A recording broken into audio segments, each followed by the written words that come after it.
जीवन का भरपूर आनंद उठाएं। आयु लाइन के हर्बल जूस अपनाएं।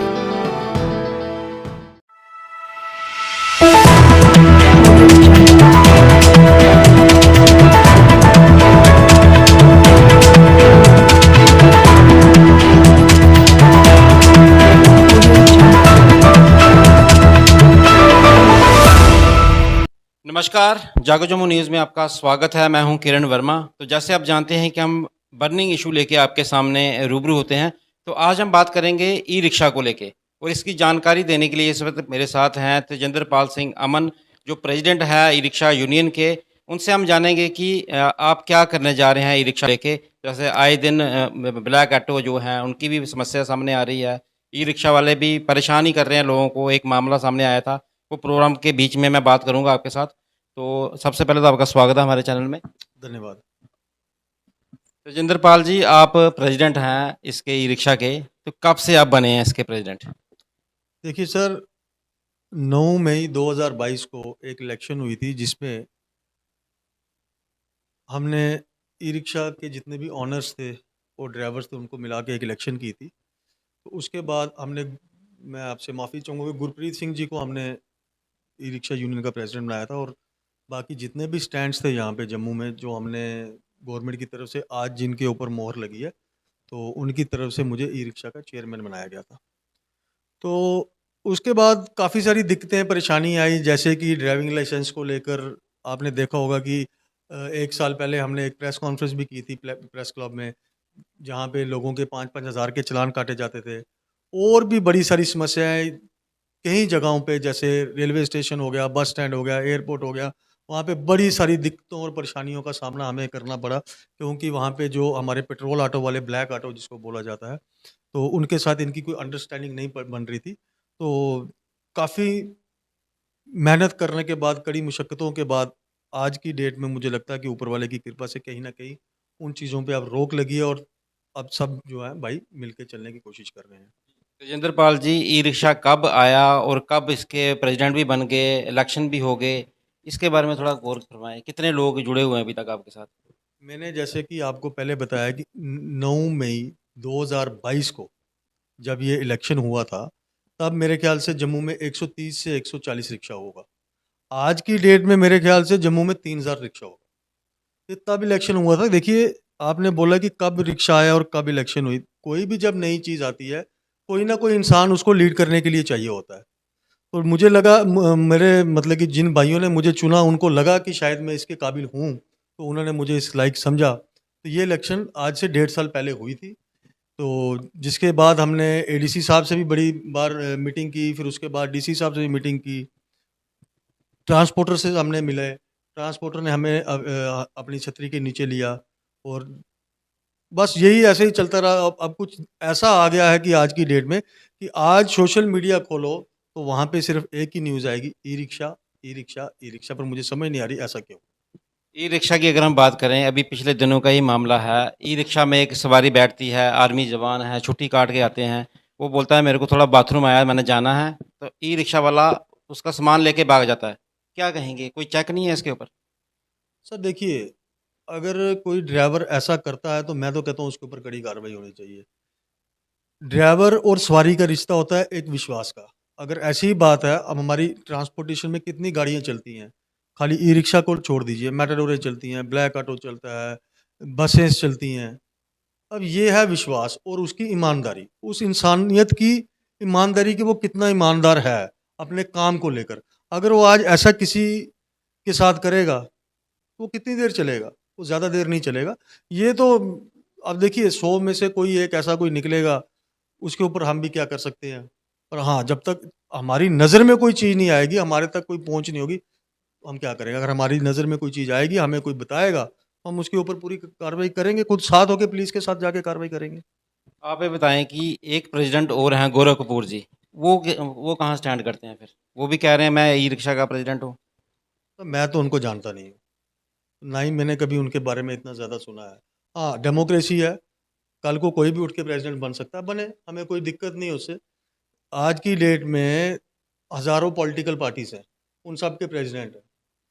लोगों का क्या कहना है, लोग क्या मानते हैं, लोगों को पता होगा। हमने नानक नगर में स्टैंड बनवाया। नानक नगर के लोग हमारे साथ हैं, रेलवे स्टेशन के लोग हमारे साथ हैं, कुंजवानी के लोग हमारे साथ हैं, भगवती नगर के लोग हमारे साथ हैं, बेली चलाना के, सिंबल के, ग्रेटर क्लाश के, प्रीत नगर के, त्रिकुटा नगर के, कितने ऐसे जगह हैं जहाँ के लोग जिनके स्टैंडों पे हमने गवर्नमेंट की तरफ से मोहर लगा के दी है, वो लोग हमारे स्टैंड है। अब कोई उठ के जिसको शौक है प्रेसिडेंट बनने का तो उसके ऊपर हम कुछ बोल नहीं सकते। बाकी मैंने जैसे बोला कि डेमोक्रेसी है, कोई भी उठ के प्रेसिडेंट बन सकता है, बने, हमें उससे कोई दिक्कत नहीं। आपको लगता नहीं है कि ई रिक्शा आने से चोरियां चकारियां बड़ी ज़्यादा हो गई हैं यहाँ पे? जैसे अभी मामला आया, वो बंदा परेशान था बड़ा ज़्यादा, कैश ले गए, उसके डॉक्यूमेंट थे सारे लेके, मगर उसके नंबर का थोड़ा पता नहीं लगा बंदे को, क्योंकि वो पीछे भागा उसके। ऐसा कुछ नहीं है कि ई रिक्शा आने से कि चोरियां ज़्यादा बढ़ गई हैं। ई रिक्शा तो गवर्नमेंट की पॉलिसी थी कि जम्मू को स्मार्ट सिटी बनाना, जम्मू को प्रदूषण फ्री बनाना। अब मुझे ये बताइए, आज आप ये बोल रहे हो कि ई रिक्शा आने से चोरियां बढ़ गई हैं। अब आने वाले समय में हम देख रहे हैं कि जो बसेस आ रही हैं वो भी इलेक्ट्रॉनिक्स आ रही हैं। अब इसका ये थोड़ी ना मतलब है कि बस वाले भी चोर हो जाएंगे। मैंने आपको बोला है कि कोई अगर एक इंसान चोर निकला या कोई गलत है तो उसकी वजह सारी ई रिक्शा वाले ना थोड़ी ना होंगे। अब कुछ ऐसे भी हैं, अब आपने देखा होगा, कुछ ऐसे लोग भी हैं जिनका सामान रह गया, ई रिक्शा वाले ने वापस किया। कुछ ऐसे भी हैं जो ऑटो चलाते हैं, कईयों का ऑटो में सामान रह जाए तो वापस करते हैं। कुछ मेटाडोर वाले भी ऐसे हैं, मेटाडोर में अगर किसी का सामान रह जाए वो वापस करते हैं। मैंने बोला ये इंसान की इंसानियत है, उसका अपना है कि वो अपने किस किस जगह पे स्टैंड करता है, उसकी सोच क्या है। अगर कोई एक बंदा गलत है तो उसके लिए तो हम किसी को कुछ ज़्यादा बोल नहीं ना सकते। आप ये बताएं कि आने वाले दिनों में ई रिक्शा को लेके, जैसे ब्लैक ऑटो वाले भी परेशान हैं कि ये हमारे एरिया में भी आ जाते हैं, उसको लेके क्या कहेंगे आप? देखो, ये एडमिनिस्ट्रेशन ने इनके रूट्स डिसाइड कर दिए हैं, स्टैंड डिसाइड कर दिए हैं, उसको इम्प्लीमेंट भी कर दिया है। अब कोई भी नई चीज़ जब मार्केट में उतरती है ना, उसको सेटल होने में टाइम लगता है। अब मेरे ख्याल से वो दिन आ चुके हैं, क्योंकि पिछले 1.5 साल से ये लड़ाई चल रही थी। अब देखिए, जब से ये रूट्स और स्टैंड्स निकले हैं, तो जैसे कि आए दिन रोज़ कोई ना कोई प्रेस कॉन्फ्रेंस या कुछ किया जाता था ई रिक्शा के खिलाफ, मुझे लग रहा है कि कहीं ना कहीं थम चुकी है। अब मुझे लगता है कि जो ट्रांसपोर्टर्स थे उनको भी जैसे ही ये आपकी इम्प्लीमेंट्स हुए हैं रूट्स और स्टैंड्स, अभी तो मेरे ख्याल से जो जोन है उसके ऊपर अभी मोहर नहीं लगी। अब मुझे लगता है कि यात्रा के कारण वो नहीं हो रहा था, पर अब लगता है कि वो भी जब हो जाएगा तो ये सारी लड़ाई जो है ख़त्म हो जाएगी। क्योंकि देखो, काले ऑटो वाले जो हैं वो भी लोन लेकर उन्होंने भी ऑटो लिए हुए हैं। उन्होंने भी अपना घर पाल देखना है, बच्चे पालने हैं, बच्चों को पढ़ाना है। ई रिक्शा का भी सेम है। ऐसा नहीं है कि ई रिक्शा कुछ ज़्यादा हुआ है। यही है कि मिलजुल के चलना पड़ेगा, साथ में चलना पड़ेगा। और काले ऑटो वाले हमें खुद बोलते हैं कि हम हर जगह इनकी सपोर्ट भी करते हैं, और ऐसा ही होगा, भाईचारे से ही काम चलेगा। आप चेयरमैन हैं इसके, जैसे आप कह रहे हैं कि मैं चेयरमैन मई महीने का मेरे को नियुक्त किया गया था, कितने लोग अभी तक ई रिक्शा के जो जुड़े हुए हैं आपके साथ? सर, मैंने आपको बताया, गांधीनगर स्टैंड, नानक नगर स्टैंड, प्रीत नगर stand, Kunjwani stand, Bhagwati Nagar stand, Trikuta Nagar stand, railway station stand, बन तालाब का स्टैंड, कैंप गोल गुजराल का स्टैंड, बेली चलाना का स्टैंड, सिंबल वाले, मीरा साहब वाले, सतवारी वाले, आप कहीं भी चले जाइए। अब देखिए, जैसा कि आपने दूसरी यूनियन का नाम लिया, कहीं ना कहीं हर जगह हर एक कोई नई ऑर्गेनाइजेशन जब बनती है उसका ऑपोजिशन कोई ना कोई उठता ही है। तो वैसा अगर आपने कहीं सुना होगा तो मैं कुछ कह नहीं सकता, मैंने तो आज तक कोई, मैं तो उनको जानता भी नहीं हूँ। Shri Mata Vaishno Devi e rickshaw union के नाम से गोरखपुर जी इस वक्त चल रहे हैं, बड़े सारे सामने मीडिया में भी आए वो, तो क्या कहेंगे आप? दो दो ग्रुप कैसे चलेंगे? सर, मैंने तो पहले ही बोला आपको, ये तो ग्रुप दो सिर्फ ई रिक्शा के हैं। आप कोई भी चीज़ ले लीजिए, अब ऑटो में भी तो, ब्लैक ऑटो में भी 2 से 3 ग्रुप है, मेटाडोर के भी 2 से 3 ग्रुप है, कोई दिक्कत नहीं है उससे। जिसने जिसके साथ चलना है वो चले। हमारा काम है लोगों की सेवा करना। हमारा काम है कि ऑटो ड्राइवर हो या चाहे वो ई रिक्शा ड्राइवर हो, हमारा काम है उसकी सेवा करना, जहाँ उसको दिक्कत या परेशानी है उसका हल करना। मेरे लिए चाहे वो वहाँ का हो चाहे वो यहाँ का हो, ई रिक्शा ड्राइवर, अगर मैं ई रिक्शा को लीड कर रहा हूँ, मेरे लिए सब एक जैसे हैं। मेरे लिए कोई भी किसी से अलग नहीं है, ना ही मैं किसी को अलग मानता हूँ। अगर जम्मू में 3,000 रिक्शा है, मैं पूरे 3,000 रिक्शे की रिस्पॉन्सिबिलिटी लेता हूँ, क्योंकि मुझे करनी है उनकी सेवा। मुझे कोई ये दिखावा दिखुवा करने की ज़रूरत नहीं है। हमने सेवा करनी है, जहाँ उनको हमारी ज़रूरत पड़ेगी हम ओपन उनको बोलते हैं आइए। अगर हम आपके काम नहीं आएंगे तो आप आगे डिसाइड कर लीजिए।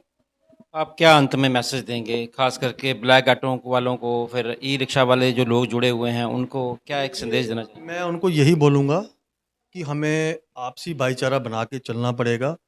जब तक हम आपस में एक होके नहीं चलेंगे, तब तक इस चीज़ का कोई हल, लड़ाई झगड़ा इसका हल नहीं है। किसी को बार-बार किसी के ऊपर निशाना ठहराना, वो गलत है, ये गलत है, वो गलत है। पाँचों उँगलियाँ एक जैसी नहीं होती है। हर एक उँगली में कोई ना कोई फ़र्क होता है। सो हमें एक होके चलना पड़ेगा, चाहे वो ब्लैक ऑटो हो, चाहे वो मेटाडोर हो, चाहे वो ई-रिक्शा हो। हर एक इंसान के साथ पेट लगा है। हर एक इंसान ने अपने बीवी-बच्चों को पालना है। सो जब तक हम मिल के नहीं चलेंगे, भाईचारे में रह के नहीं चलेंगे, तब तक हमारा कोई हल नहीं होगा। Thank you. जैसे आपने सुना कि तेजिंदर पाल सिंह अमन थे मेरे साथ, ये चेयरमैन हैं ई रिक्शा यूनियन के, और इनका मानना है कि जब तक हम इकट्ठे नहीं चलेंगे, ब्लैक ऑटो वाले हों या ई रिक्शा वाले हों, एक साथ चलना चाहिए, तब ताकि हम लोगों की सेवा कर सकें। तो हमें उम्मीद है कि इनकी बातचीत आपको पसंद आई होगी। फिर मिलेंगे एक और विषय के साथ। नमस्कार।